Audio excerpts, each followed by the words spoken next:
On today's episode, it's Concrete 101.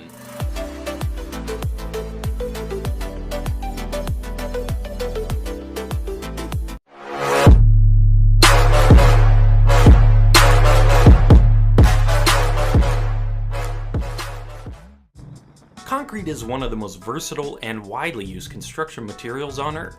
It's strong, durable, low maintenance, fire resistant, simple to use, and can be made to fit any size or shape, from the unfathomably massive to the humble stepping stone. However, none of those advantages would matter without this. It's cheap. Compared to other materials, concrete is a bargain, and it's easy to see why if we look at what it's made of. Concrete has four primary ingredients: water, sand, also called fine aggregate, gravel, aka coarse aggregate, and cement. A recipe that is not quite a paragon of sophistication. One ingredient falls from the sky and the rest come essentially straight out of the ground. But from these humble beginnings are born essentially the basis of the entire world's infrastructure. Actually, of the four, cement is the only ingredient in concrete with any complexity at all. The most common type used in concrete is known as Portland cement. It's made by putting quarried materials, mainly limestone, into a kiln, then grinding them into a fine powder with a few extra herbs and spices. Cement is a key constituent in a whole host of construction materials, including grout, mortar, stucco, and of course, concrete. A lot of people don't know this, but every time you say cement when you are actually talking about concrete, a civil engineer's calculator runs out of batteries. I'm just kidding, of course, and you can hardly be blamed for not knowing the difference if you've never mixed up a batch of concrete before. Even if you have mixed some concrete, good chance it was in a ready mix bag where all the ingredients were already portioned together. But each ingredient in concrete has a specific role to play, and cement's role is to turn the concrete from a liquid to a solid. Portland cement cures not through drying or evaporation of the water, but through a chemical reaction called hydration. The water actually becomes a part of the cured concrete. This is why you shouldn't let concrete dry out while it's curing.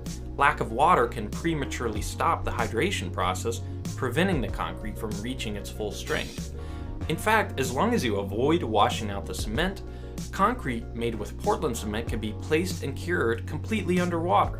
It will set and harden just as well, and maybe even better, as if it were placed in the dry. But you may be wondering, if water plus cement equals hard, what's the need for the aggregate? To answer that question, let's take a closer look by cutting the sample through with a diamond blade. Under a macro lens, it starts to become obvious how the individual constituents contribute to the concrete. Notice how the cement paste filled the gaps between the fine and coarse aggregate.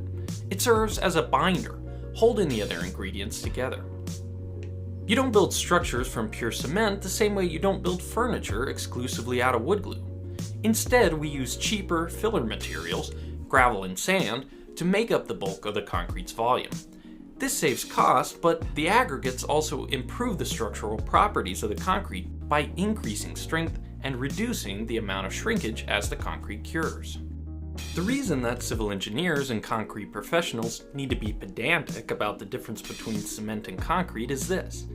Even though the fundamental recipe for concrete is fairly simple with its four ingredients, there is a tremendous amount of complexity involved in selecting the exact quantities and characteristics of those ingredients. In fact, the process of developing a specific concrete formula is called mix design. And I love that terminology because it communicates just how much effort can go into developing a concrete formula that has the traits and characteristics needed for a specific application.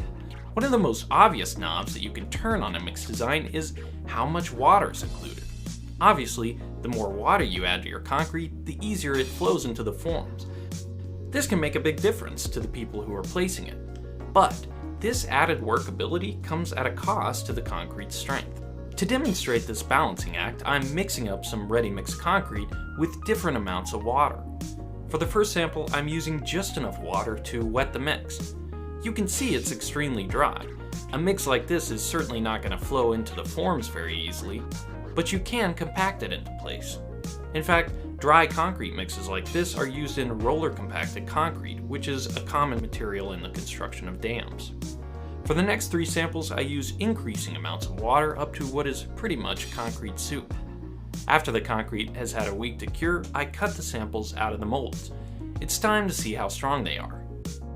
This is actually more or less how concrete is tested for compressive strength in construction projects.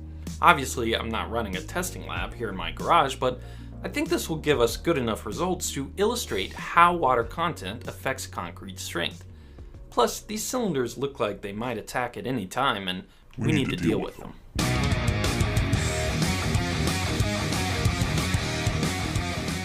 I made 3 cylinders of each mix, and I'll break each one, watching how much pressure the cylinder was applying at the moment of failure. And this experiment was too cool not to invite my neighbors over to help. We started with the samples that used the most water. It was no surprise that it took almost no pressure at all to break them, on average about 700 psi or 5 megapascals. You can see how crumbly the concrete is even after having a week to cure. All that water just diluted the cement paste too much.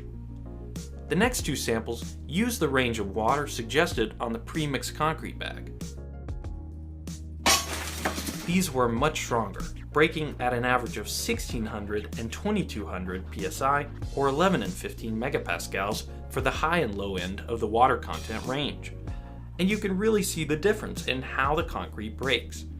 Finally, we broke the samples with the least water added to the mix. You can see how rough these samples were because there wasn't enough water for the concrete to flow smoothly into the molds. But despite looking the worst of the 4, these were the strongest samples of all, breaking at an average of around 3000 psi or 20 megapascals. On this shot, you can even see the crack propagating through the cylinder before it fails. It just goes to show how important mix design can be to the properties of concrete. Even varying the water content by a small amount can have a major impact on the strength, not to mention the workability and even the finished appearance of the concrete. It's impossible to say just how much I'm scratching the surface here. There is so much complexity to the topic of concrete, partly because it has so many applications, from skyscrapers to canoes and everything in between. In fact, no matter where you are, you're rarely more than a few feet from concrete, a fact that is inexplicably a source of great comfort to me. But I took less than 10 minutes to describe what is literally the foundation of our modern society. So I'm dedicating at least the next few videos to dive deeper into the topic of concrete. The next video will be about its greatest weakness. If you've got questions about concrete, put them down below in the comments and maybe I can get them incorporated into the next videos. Thank you for watching, and let me